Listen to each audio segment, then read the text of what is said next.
Hi all, welcome to கியாஸஸ் கிச்சன். So இன்றைக்கி நம்ம வீடியோவில் என்ன பார்க்க போகிறோம்னா ஃபிஷ் குழம்பு தான் பார்க்க போகிறோம். ஸோ நான் எப்படி வச்சேன் அப்படிங்கிறத உங்களுக்கு காட்டுறேன். ஸோ என்ன ஃபிஷ்லாம் வாங்கியிருக்கேன்னா குட்டி சுறா மீனும் அப்புறமேட்டு சாலை மீனும் வாங்கியிருக்கேன். இதோட க்ளீனிங் வீடியோ வந்து லாங் வீடியோவில் கொடுத்துருக்கேன். ஸோ இந்த வீடியோ கீழே அது இருக்கும், கண்டிப்பாக செக் பண்ணி பாருங்கள். ஸோ இதுக்கு வந்து நம்ம ஃபஸ்ட்டு புளி ஊற பண்ணிக்கணும். ஸோ ஒரு பெரிய லெமன் சைஸ் புளி வந்து நான் ஊற வச்சுருக்கேன். ஸோ மிக்ஸி ஜாரில் வந்து கொஞ்சம் தேங்காய் கொஞ்சம் நான் எடுத்திருக்கேன். ஸோ அரை முறி தேங்காய் அந்த மாதிரி எடுத்திருக்கேன். ஸோ அதில் வந்து ஒரு தக்காளியில் பாதியை வந்து கட் பண்ணி போட்டிருக்கேன். அப்புறமேட்டு கொஞ்சம் வெங்காயம், மஞ்சள் தூள், மிளகாய் தூள், அப்புறம் வந்து மல்லித்தூள். ஸோ இதெல்லாம் போட்டுட்டு கொஞ்சம் தண்ணி ஊற்றி ஸோ நான் வந்து ஃபைன் பேஸ்ட்டாக வந்து நல்லா மையாக அரைச்சிட்டேன். ஸோ இதை அரைச்சி எடுத்ததுக்கப்புறம் இதை வந்து ஒரு பாத்திரத்தில் நம்ம வந்து ட்ரான்ஸ்ஃபர் பண்ணணும். ஸோ ட்ரான்ஸ்ஃபர் பண்ண பிறகு என்ன பண்ணேன் அப்படின்னா அதில் உள்ள மிக்ஸி ஜாரில் உள்ள தண்ணி அலசி ஊற்றிட்டேன். அப்புறம் வந்து நம்ம வந்து புளி ஊற வச்சுருந்தோம்ல, அதில் உள்ள தண்ணி வந்து நம்ம வந்து சேர்த்துருக்கோம். அப்புறம் 2 பச்சை மிளகா கீரி சேர்த்துக்கோங்க. அப்புறம் வந்து நம்ம பாதி தக்காளி வந்து வச்சுருந்தோம்ல, அதை வந்து இதில் போட்டு லைட்டாக மிக்ஸ் பண்ணி கொடுத்துக்கோங்க.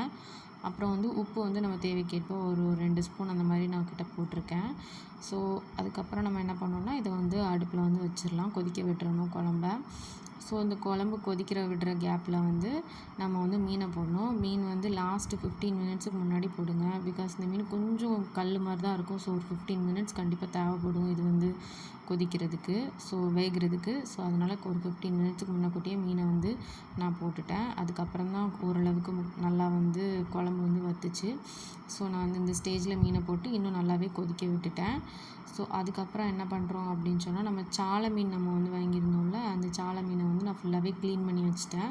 ஸோ இதில் பாதி எடுத்து வந்து நான் இப்போதைக்கு ஃப்ரை பண்ணலாம் அப்படின்னு சொல்லி உப்பு, மிளகாய்த்தூள், மஞ்சள் தூள், அப்புறம் வந்து ஃபிஷ் ஃப்ரை மசாலா கொஞ்சம் வச்சுருந்தேன். ஸோ அதையும் போட்டு நல்லா மிக்ஸ் பண்ணி வச்சுட்டேன். ஒரு 5 to 10 மினிட்ஸ் அது வந்து ஊறினா போதும். அதுக்கப்புறம் நம்ம தோசைக்கல்லில் வந்து இந்த இரும்பு கல் இருக்கும்ல, அந்த கல் நான் எடுத்திருக்கேன். ஸோ அதில் வந்து கொஞ்சமாக வந்து கோகோனட் ஆயில் யூஸ் பண்ணிவிட்டு அதில் வந்து கொஞ்சம் கருவேப்பிலை போட்டிருக்கேன். அப்புறம் வந்து ஃபிஷ்ஷை நான் வந்து ஒன்று ஒன்றா போட்டுட்டேன். ஸோ இது வந்து கொஞ்சம் வெந்த பிறகு நம்ம வந்து மாற்றி போட்டுடலாம். ஸோ இந்த மாதிரி ஃபிஷ் ஃப்ரை ரெடி பண்ணிட்டேன். அதுக்கப்புறம் வந்து தட்கா பேனில் தாளிக்கிறதுக்காக கொஞ்சம் கோகோனட் ஆயில் ஊற்றிருக்கேன். அதுக்கப்புறம் வந்து கொஞ்சம் கடுகு, அதுக்கப்புறம் கொஞ்சம் வெங்காயம், அப்புறம் வந்து கொஞ்சம் கருவேப்பிலை. ஸோ இது எல்லாம் வந்து நல்லா வந்து கோல்டன் ப்ரௌன் சொல்லுவோம்ல, அந்த கலரில் வந்த பிறகு தான் நம்ம வந்து வெந்தயம் போடுறோம். பிகாஸ் ஃபஸ்ட்டே வெந்தயம் போட்டு கருகிடுச்சுன்னா அது கொஞ்சம் ஒரு மாதிரி நல்லா இருக்காது டேஸ்ட்டு அப்படின்னு நானே ஃபீல் பண்ணி கொஞ்சம் கடைசியாக போட்டிருக்கேன். ஸோ அதுக்கப்புறமேட்டு இதை வந்து தாளிப்பை வந்து அப்படியே குழம்புல ஊற்றிட்டேன். பாருங்கள் குழம்பு எப்படி நல்லா கொதிக்குதுன்னு. ஓகே, நம்ம குழம்பு வந்து ரெடி ஆகிடுச்சு. ஸோ நம்ம வந்து இனி அடுப்பை ஆஃப் பண்ணிடலாம். ஸோ பாருங்கள் எந்த மாதிரி இருக்குது அப்படின்னு சொல்லிட்டு. நம்ம மீன் நல்லாவே வெந்துடுச்சு. ஸோ குழம்பும் பார்க்க ரொம்பவே நல்லாயிருக்கு. ஸோ இனிமேல் வந்து நம்ம வந்து சாப்பிட ஆரம்பிச்சிடலாம். ஆஃப்டர்நூன் வந்து நாங்கள் சாப்பிட்றதுக்கு 2:30 ஆகிடுச்சி. ஸோ பிகாஸ் இந்த பெரிய ப்ராசஸ்னால் ஸோ நான் வந்து ஃபிஷ் ஃப்ரை ரெடி பண்ணிட்டேன், அந்த சோறு வச்சுட்டேன். அதுக்கப்புறமேட்டு நம்ம குழம்பும் ரெடி பண்ணிட்டோம்.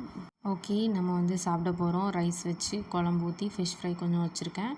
ஸோ இதான் நம்மளோட லன்ச் சாப்பாடு, சண்டே ஸ்பெஷல். ஸோ எல்லோரும் கண்டிப்பாக வீடியோஸ் பாருங்கள், சப்ஸ்கிரைப் பண்ணுங்கள், லைக் பண்ணுங்கள். Keep supporting me and thanks for வாட்சிங்.